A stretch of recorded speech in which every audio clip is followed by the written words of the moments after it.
One of the first things that you want to do when you start a writing assignment, such as a paper or an essay, is to make certain that you know exactly what the instructor is looking for.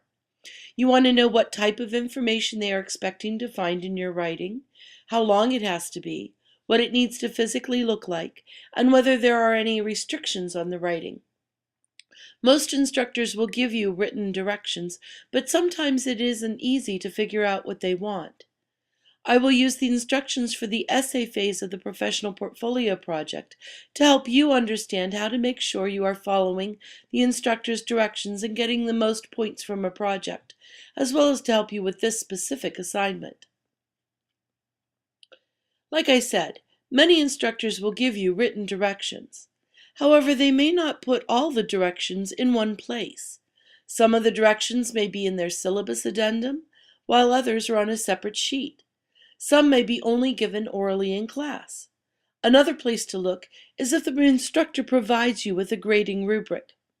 This is a fantastic place to look for requirements, actually, since that tells you exactly what the instructor will be concentrating on when grading your paper. Don't forget to ask questions if you're not certain what the instructor means by something in the written directions, or if you can't find information that you need to successfully complete the assignment. For example, let's take a look at the written directions for the essay phase. I've copied this straight from the Professional Portfolio Project handout that you got on the first day of class. Can you spot all the things that I'm requiring to be in your essay? I have directions in here both for the content of the essay and the mechanics, which means what it needs to look like. I'll give you a few seconds of silence just to look at the slide and see if you can spot all the specific directions.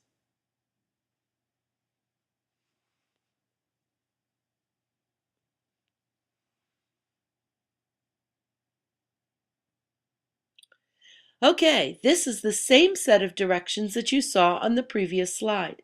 However, this time I've highlighted all the directions for you. If you look carefully, you will see that I've highlighted content requirements in red. These are the things that need to appear within your paper somewhere, and that you need to make sure that you include in the upcoming outline. The green highlights are the mechanics. They tell you things like how long the paper needs to be and what it should look like, but they don't get included in the outline of the paper.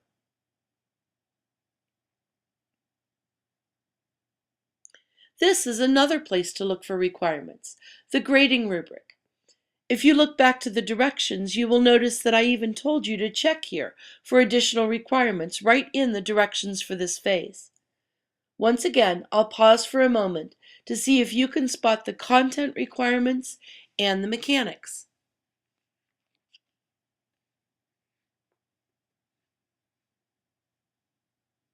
And here is what the grading rubric looks like once I've highlighted it. Notice that some of the things in the grading rubric are the same as on the direction sheet, but they're worded somewhat differently. However, there is at least one requirement here that wasn't specifically listed on the direction sheet. Can you spot it? I'm requiring you to have a quote from the book, along with a proper page reference citation. The example for that is on the direction sheet. While that was on the sheet, it didn't specifically mention that you had to have a quote. Now you know that you do. Also, I am requiring you to make sure to include the name of the book that you read and the book's author somewhere inside your essay. That wasn't mentioned in the directions at all. Finally, here's a picture of a checklist created by previous Pro-D classes. When you create your outline and draft your paper, you should check off each thing on the checklist as you include it in your writing. That helps you make certain that you haven't forgotten something important